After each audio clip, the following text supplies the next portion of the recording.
drunk on Wanderlust. Now today is March the 12th, which means potentially we've only got one more month until we've got freedom. Yes, and we can get out and we can get hiking and camping again.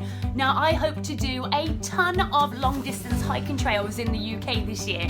So I wanted to make sure that I've got everything ready to go. Now everything is fitting in my pack, and at the minute my base weight is 9 kilograms. Now I'd like to get that down by 1 kilogram. I need your help. Maybe if I get the stuff out, you can have a look and tell me where I can save a little bit of weight.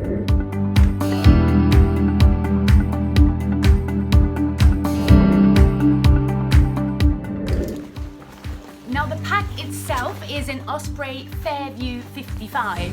I know it's not the lightest pack, but it's still pretty lightweight. It's come all the way around the world with me. It's been a good friend to me and it fits perfectly. Comfort is key when I'm doing long distance hikes. So at the minute, don't think I'm going to change it, but hope to probably in the summer. Let me know your recommendations of a good pack that will fit a tiny back really comfortably. Okay. The tent I'm going to be using this year has been kindly donated to me by one of my subscribers. It is a Miscellaneous Light Trek 2 tent. Really spacious, so much better than what I was using last year, and it comes in at 2.3 kilograms.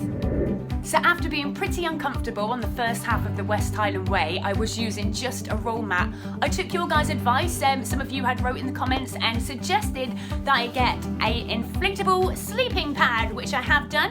It's this one, it's got a pillow included as well, and it was so much more comfy on the second half. I don't know whether this is a good weight or not. Let me know in the comments. Is there a different one that you recommend that isn't going to break the bank? This is the sleeping bag that I am taking with me this year. I took it with me on the second half of the West Highland Way and it did me okay, to be honest. It was still a little bit chilly, but it weren't too bad. It weighs in at 1.3 kilograms and it's got a comfort rating of 5 degrees. Now I don't know whether that's good or whether I need something a little bit warmer come April. We shall find out. Now here is where I think I could possibly save some weight. At the minute, the water filter that I've got is a Katadyn combi filter, which I tested out throughout the winter and it works like a good one, and it pumps through loads of water, which would be handy when there's 2 of us there and we need a lot of water to be taken for cooking and stuff like that. But could I save some weight? What would you recommend? Let me know. Toiletries. This is uncompromisable.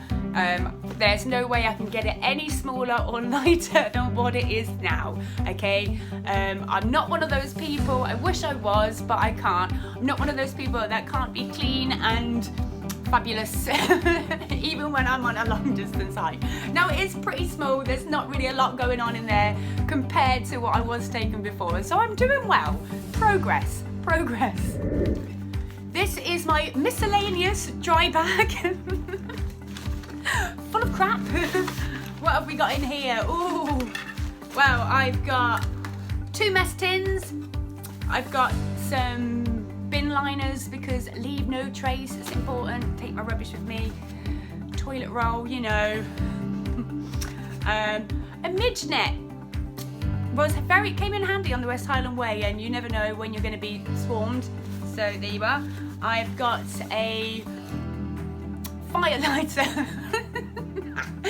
Possibly could use a smaller lighter or maybe one of those match things. Let me know, what do you recommend? It's a bit big really, isn't it?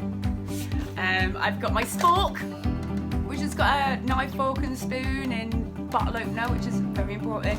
And I have got my little Hexamine stove with some tablets in it. Now I haven't gone onto a gas stove just yet because I really enjoy using this at the minute, but maybe a gas one would be lighter. I don't know, let me know what you think.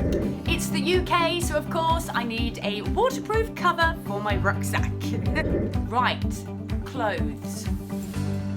Now I've managed to get it down to this. I don't honestly think I can get any smaller than this because it's got my raincoat in there, my trespass raincoat.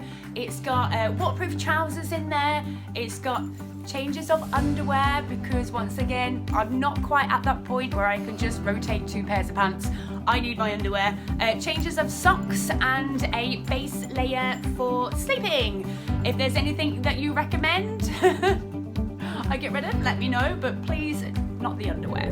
Now I've got 2 different torches with me, okay? I've got this one, which has got a cool little hook on the back, and this is what I tend to put up in the tent at night. It's got a couple of different lighting options there, very, very bright, really handy. I've also got a head torch, boom, woo, for using if I end up hiking in the dark. For my water, I have got an empty water bottle to use with the water filter to take back, and this is generally to be used for cooking with. And I've also got my hydration bladder pack, which is 2 litres. It needs a good wash, a bloody good wash before I use it again, I think. But yes, that's what I've got for transporting liquids. And then I've also got, it weighs literally nothing, a little sitting pad, little seating pad, which is waterproof one side, and it just folds out like this. And so when I stop and take breaks, if I want a beer or a cig or some food, or just to plonk my arse down somewhere, I won't get wet. And finally, apart from having my rucksack on my back, I also take a little bum bag, or as they like to call it in America, a fanny pack. And this one inside, it's an outdoor adventure one. I have got a personal alarm, because you never know. What else? I've got an ice straw, just in case I just want to drink on the go. Anything happens to my water filter, if I get in any kind of trouble, I've still got this as just a backup, and it literally weighs nothing. And I have got my portable charger, which I think it's a Goodman's one, 10,000 whatever it is, but it does about 5 or 6 charges of my phone, which is handy pandy. And lastly, I have got my earphones. Also, I'll have my money and my cigs in here, of course. So there you are, 9 kilogram base weight. I need to lose a little bit of weight out of that, because I've still got to get my water in there, I've got to put my food in there, and my beers, of course. And for my frame, the recommended weight that I should be carrying comfortably altogether is only 10 kilograms. So I need to lose at least a kilogram of weight from that pack. Please help me out. Anything you can think of, whack it in the comments. Thank you so much for watching. I hope you guys are geared up and ready for your adventures as well. Let me know where you're going come April the 12th. I'll be so excited to hear, and I love having a little nat with you guys. And of course, don't forget that I've got my brand new episode of Drunk on Wanderlust Extras out now. Check the description for the link. If you like watching bloopers, if you like just silly things, interviews, challenges, it's all just a little bit of fun, so check it out in the description below.